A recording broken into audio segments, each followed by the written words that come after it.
Hello दोस्तों, आज के इस वीडियो में हम आपको बताने वाले हैं 3 स्विच वाले प्लास्टिक के कूलर की वायरिंग कैसे करते हैं। जैसे कि आप ये देख सकते हो हमारे हाथ में जो स्विच प्लेट है दोस्तों, जिसमें 3 स्विच लगी हुई है। जैसे कि आप ये देख सकते हो स्विंग की स्विच है, फैन की स्विच है और पंप की स्विच है। तो ये जो तीनों स्विच है इसकी वायरिंग कैसे करते हैं कूलर में, आज के इस वीडियो में इसकी संपूर्ण जानकारी हम आपको बताने वाले हैं। दोस्तों, कूलर छोटा हो या फिर बड़ा हो, अगर उसमें 3 स्विच लगी हुई है इस टाइप के प्लास्टिक कूलर में, तो आप उसकी वायरिंग बहुत ही ज्यादा इजी और आसान तरीके से कर पाएंगे दोस्तों।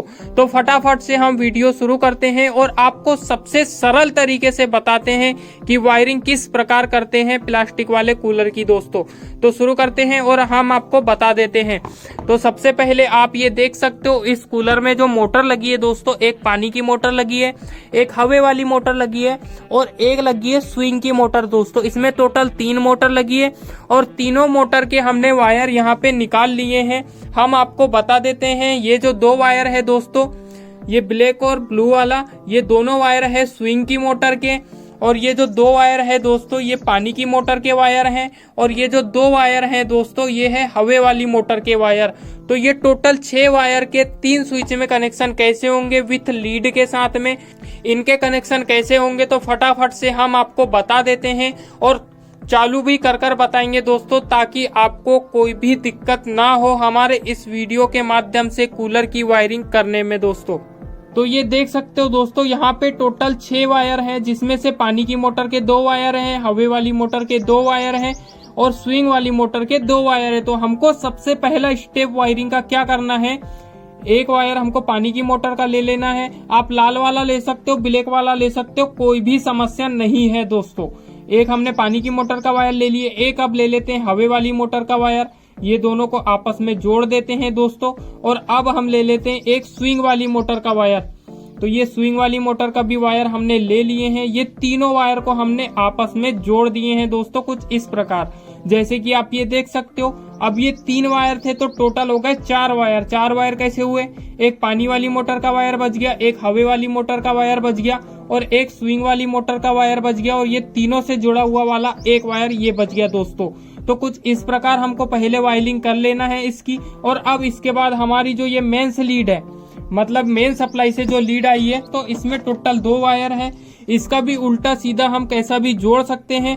तो ये जो 3 वायर को हमने इकट्ठे जोड़े हैं, तो सबसे पहले ये जो लीड का मेंस लीड का एक वायर है, ये 3 वायर जहां इकट्ठे जोड़े हैं इसमें जोड़ देना है हमको।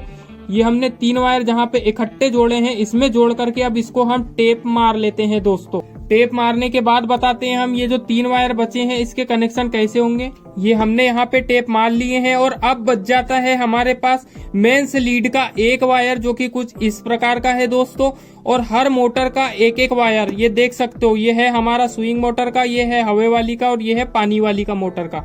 तो ये तीनों वायर कहाँ जुड़ेंगे अब हम आपको बता देते हैं दोस्तों। इसमें टोटल 3 स्विच है, 3 स्विच को हम पीछे से पलटा देंगे तो कुछ इस प्रकार है। एक स्विच खराब हो गई है, इसके कनेक्शन कैसे करते हैं वो भी हम आपको बता देंगे दोस्तों। सबसे पहले हमको क्या करना है दोस्तों, ये जो 3 स्विच है इनमें जो ये LL लिखा हुआ है, ये देख सकते हो, इसमें भी L लिखा हुआ है, इसमें भी L लिखा हुआ है और इसमें भी L लिखा हुआ होता है दोस्तों। तो ये तीनों स्विच को सबसे पहले नीचे से हम एक वायर जोड़ लेंगे, जिसमें हमको क्या करना है, ये जो मेन सप्लाई का एक वायर बचा हुआ है दोस्तों मेंस लीड का, इसको जोड़ देना है, जो कि अभी हम जोड़ देते हैं। हमारी एक स्विच खराब हो गई है तो हमने दो ही स्विच में हमने ये वाला वायर कनेक्ट करे हैं। तो ये वायर को हमने यहाँ पे जोड़ लिए हैं कुछ इस प्रकार। ये देख सकते हो दोस्तों, याली स्विच के L में, याली स्विच की L में। अगर याली स्विच चालू रही थी तो यहाँ से एक और वायर निकल के जाता है याली स्विच के L में दोस्तों। तो अब हमको क्या करना है, यहाँ पे 3 वायर है, जिसमें से एक स्विंग का, एक हवा वाली मोटर का, एक पानी वाली मोटर का।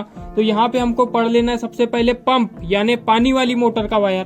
तो यहाँ पे जो 3 पॉइंट है दोस्तों, इसमें से 2 पॉइंट को हमको शॉर्ट कर देना है, जो कि कुछ इस प्रकार हमने करे हैं। आप चाहो तो ये तीनों पॉइंट को भी शॉर्ट कर सकते हो, कोई समस्या नहीं है दोस्तों। ये तीनों पॉइंट को शॉर्ट करने के बाद एक वायर बाहर निकाल देना, जैसे हमने ये निकाले हैं।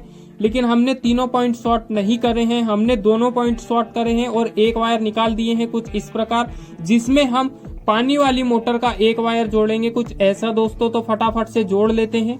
ये हमने याली स्विच में पानी की मोटर का एक वायर कनेक्ट कर दिए हैं। अब हमारे पास बच जाते हैं 2 वायर। ऐसे ही अगर स्विंग वाली मोटर का वायर जोड़ना होता तो यहाँ पे भी एक वायर हमारा फेस वाला आ जाता यहाँ से, और ये तीनों पॉइंट को हम शॉर्ट कर देते और यहीं से एक वायर निकालते और यहाँ पे ये हम स्विंग वाली मोटर का जोड़ देते। लेकिन याली बटन हमारी खराब है, इसलिए हम इसको हवा वाली मोटर के साथ डायरेक्ट जोड़ने वाले हैं दोस्तों।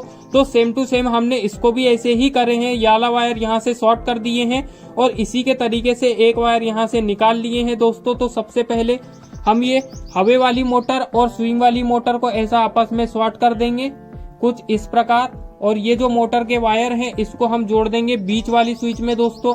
तो जब भी हम हवा वाली मोटर चालू करेंगे तो हमारी जो स्विच है, स्विंग वाली मोटर है दोस्तों, वो चालू हो जाएगी। तो कुछ इस प्रकार इसकी वायरिंग हो चुकी है कंप्लीट। अब हम आपको चालू करके बताते हैं दोस्तों। इसको कुछ यहाँ पे ऐसे रख देते हैं। ये अभी हमने कूलर के ऊपर मेन बोर्ड रख दिए हैं अपना, और अब हम इसमें मेन स्लीड लगा लेते हैं दोस्तों, जो कि कुछ इस प्रकार लगाएंगे। ये हमने मेन स्लीड इसमें लगा दिए हैं और अभी हमारी जो फैन की मोटर है वो चालू है दोस्तों, और स्विंग वाली जो मोटर है वो चालू है। आपको दिखा देते हैं, ये जो इसमें फैन वाली मोटर है ये चलने लगी है, और इसमें जो एक स्विंग वाली मोटर थी ये देखो दोस्तों, ये वाली, ये भी चल रही है। ये जो बटन है दोस्तों, ये चालू करने से हमारी जो हवा वाली मोटर है ये चालू हो चुकी है, और इसके साथ साथ हमने जो स्विंग वाली मोटर के कनेक्शन करे थे दोस्तों, वो स्विंग वाली मोटर के कनेक्शन भी चालू हो चुके हैं, जो कि कुछ इस प्रकार है, आप ये देख सकते हो। अभी हम ये वाली स्विच को बंद कर देंगे। ये स्विच हमने बंद कर दिए तो हमारी जो मोटर है ये भी बंद हो गई है और स्विंग वाली मोटर भी बंद हो गई है। और अब हम आपको पंप वाली बटन चालू करके दिखाते हैं। ये पंप वाली बटन हमने चालू करे तो हमारी जो पानी वाली मोटर है ये भी चालू हो गई है बहुत ही ज्यादा अच्छी तरीके से। तो कुछ इस प्रकार होती है दोस्तों प्लास्टिक वाले कूलर में जो 3 स्विच लगी है इसकी वायरिंग। अगर आपको यह